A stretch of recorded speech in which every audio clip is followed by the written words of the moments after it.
بعض لوگ جب کسی سے اختلاف ہو جائے صاحب علم سے تو اس کی عزت کو گھٹانے کے لیے ایک جملہ بول دیتے ہیں عام ہمارے ہاں عرف میں کہ بھائی علم کی کیا ہے، علم تو شیطان کے پاس بھی بڑا تھا۔ اس سے مقصد کیا ہوتا ہے؟ تاکہ جس آدمی سے، مولوی کے ساتھ، اہل علم سے اس کا تعلق نہیں ہے، اس کے تعلقات خراب ہو گئے ہیں، تو وہ شیطان کی مثال دے کر کہ علم تو شیطان کے پاس بھی بہت تھا، تو وہ اس کی عزت کو گھٹانا چاہتا ہے۔ یہ بات بہت غلط ہے۔ یہ کہیں ہم نے قرآن و سنت میں نہیں پڑھا کہ شیطان کے پاس بڑا علم تھا۔ اس پر میں نے ایک مضمون لکھا ہے میرے رسالے میں، طلوع مہر میں، وہ شائع بھی ہوا، بڑی تحقیق سے میں نے لکھا۔ تو ایک صاحب نے لکھا لیکن اس کے پر انہوں نے ثبوت نہیں دیا، رسول اللہ کی کوئی حدیث نہیں پیش کی، کیونکہ حرف آخر جو ہے وہ حضور کی بات ہے، تو حضور فرمائیں گے تو ہم نے وہ بات تسلیم کرنی ہے۔ تو اس میں کیا ہے، میں نے ایک شخص سے گفتگو ہو گئی تو میں نے کہا یہ نہیں کہنا چاہیے، اس لیے کہ آپ دیکھیں کہ اللہ نے جب فرمایا کہ تم سجدہ کرو تو سب نے سجدہ کیا الا ابلیس ابا واستکبر وکان من الکافرین، اس نے انکار کیا اور وہ کافرین سے تھا، انکار کرنے والا نے۔ تو میں نے کہا اگر اس کے پاس علم ہوتا تو وہ انکار کرتا؟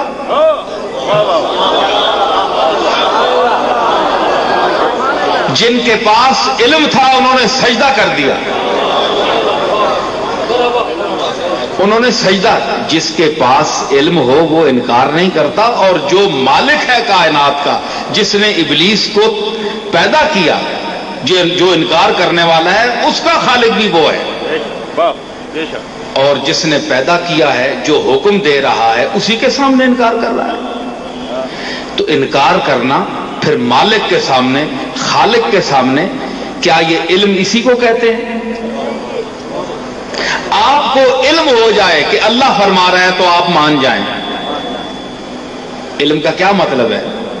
علم کا معنی معلوم ہونا، ایک چیز کا معلوم ہو جانا کہ یہ کیا چیز ہے، یہی معلوم ہو جائے کہ فلاں شخصیت نے، حضور نے یہ فرمایا ہے، اللہ نے یہ فرمایا ہے، تو مومن کی شان کیا ہے کہ وہ اسی وقت جھک جائے، تسلیم کرے۔ اس کو علم، جب تک علم نہ ہو تو وہ انکار کرتا پھرے، لیکن جب یہ علم ہو جائے کہ اللہ نے فرمایا ہے، علم ہو جائے کہ رسول اللہ نے فرمایا ہے، تو اب اس کے لیے کوئی چارہ نہیں بجز تسلیم کرنے کے، وہ مانے گا۔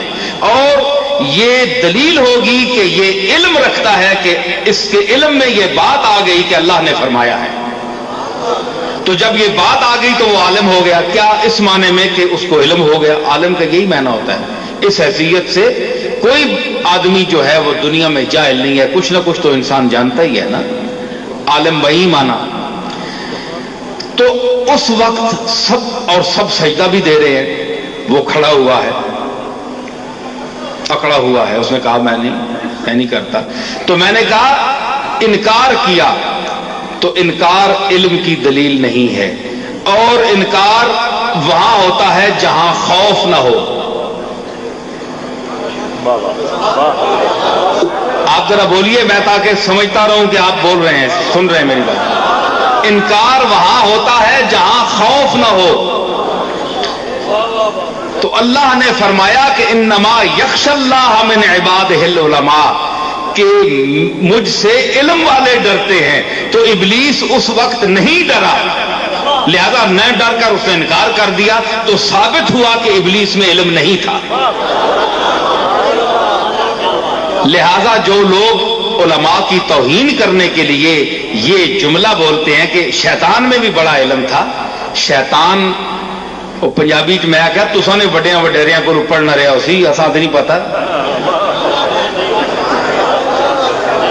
جڑے بندے آنے نا بھئی یہ شیطان بڑا پڑھنا رہے، بڑا عالم ہے، میں کیا اساں تے اس نے کوئی استاد نہ پتہ نہیں، تساں نے بزرگاں کو پڑھنا رہا اسی۔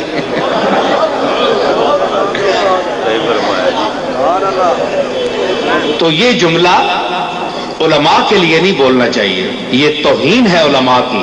اہل علم کی اپنا اگر آپ نے کوئی اس سے اختلاف ظاہر بھڑاس نکالنی ہے، دل کی بھڑاس نکالنی ہے، تو اور کوئی انداز اختیار کریں، تو یہ بہت غلط طریقہ ہے۔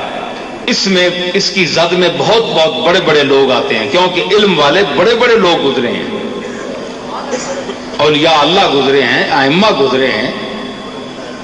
آپ کا اور میرا علم ان کے سامنے کیا تھا؟